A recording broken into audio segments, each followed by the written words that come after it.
Okay. As this was kind of done in a hurry, it deserves some introduction. This is a speech I plan to give at our temple, and so I wanted to practice it here. And it's supposed to be 8 to 10 minutes, so for the timer's benefit. Okay. Many of you may not be familiar with Jainism. It's a religion. It's very widely regarded as one of the most peace-loving religion in the world, mainly because of its strong adherence to non-violence. It became popular in India around the same time as Buddhism. Buddhism left India and spread around the world.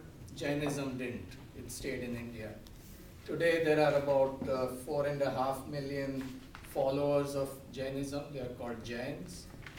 And in US there are about 100,000. So as I was kind of thinking about Jainism the other day, I grew up in that tradition. So many things kind of, you grow up in certain tradition, you take things for granted. And every now and then I have this urge of going a little deeper into our tradition. And I was doing some reading, and what kind of over the time I gathered is four, I would say, main teachings or main pillars of Jainism that have appealed to me the most, and I feel they are very relevant in today's day and time. So what are these four principles? I've given you a small note with all four listed, and they have, first I have written the Indian word for that, and then in parenthesis closest English translation. So first is ahimsa, which is non-violence.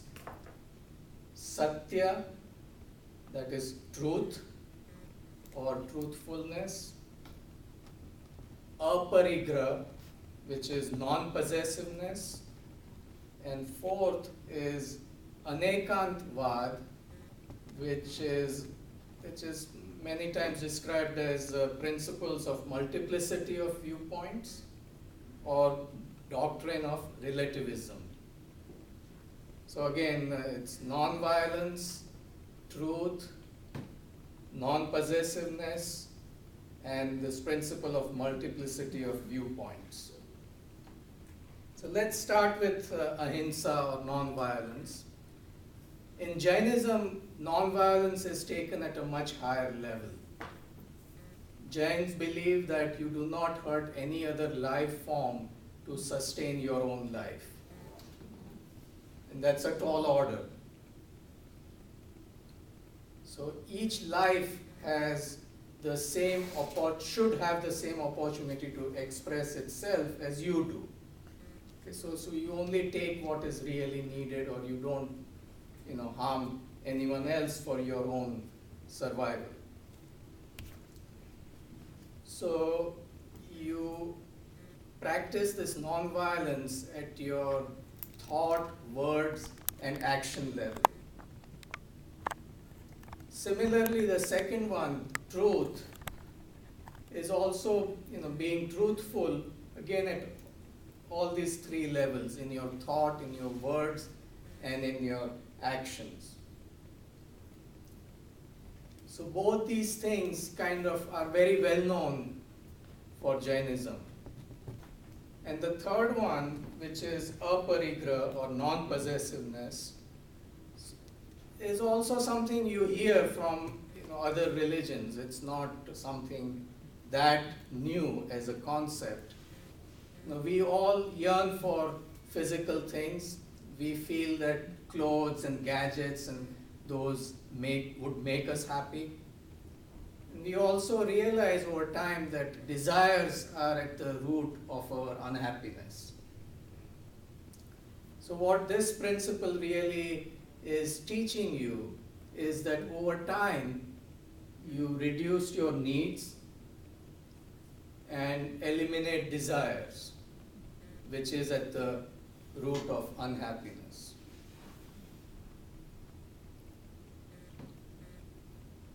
Now the fourth one, which I found was quite unique, and I haven't really come across it in any other religions or philosophies, and that is Anekantvad, or this principle of multiplicity of viewpoints.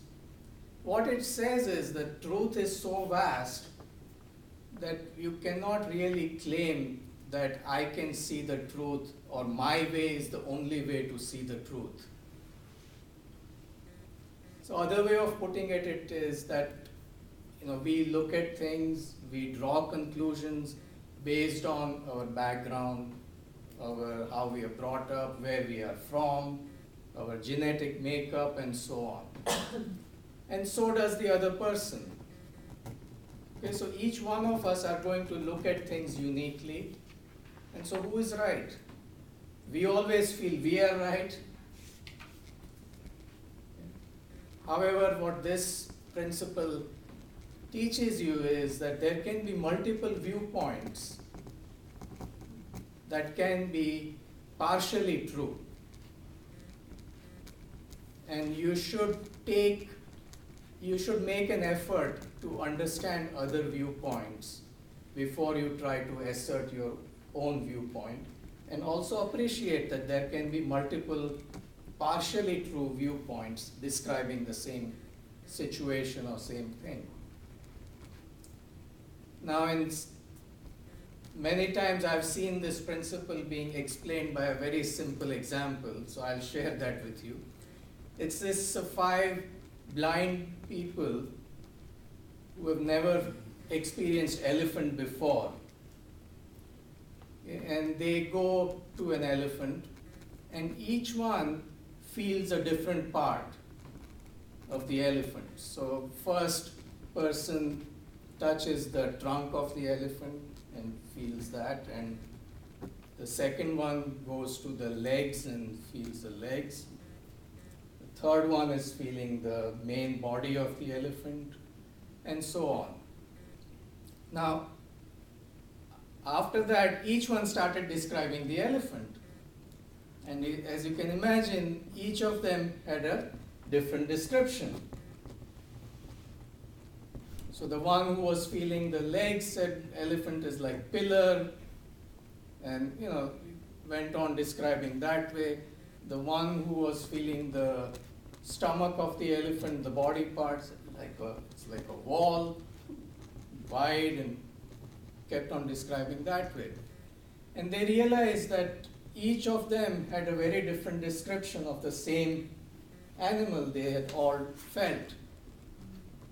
So they went to the village's wise person and presented the issue that all of us feel that we are right, so please help us. And he explained to them that all of you are partially true. And that's what happens many times with many things, that we know only the partial truth. The other example that is often given is that of sugar. If most things that are around us have multiple facets or properties and things like that. Sugar is typically granular, it's white, it's sweet. Now, if you have never tasted sugar, you would not know of its sweetness, right? So to you, it's a white granular substance. So till you really taste the sweetness, you're not going to know the whole of sugar. And even then, there are many other aspects of sugar that you don't know. So this way of realizing that for the same thing, there can be multiple viewpoints that are partially correct, can make a big difference in today's world, as you can imagine. And if we all really followed this, it would make this world a much more harmonious place to be in. So to summarize, when you walk out of this room, please think about these 4 principles, doctrines, whatever you want to call it: non-violence, truth, okay, non-possessiveness, and this theory of multiple viewpoints, and see where you can apply in your day-to-day life. Thank you.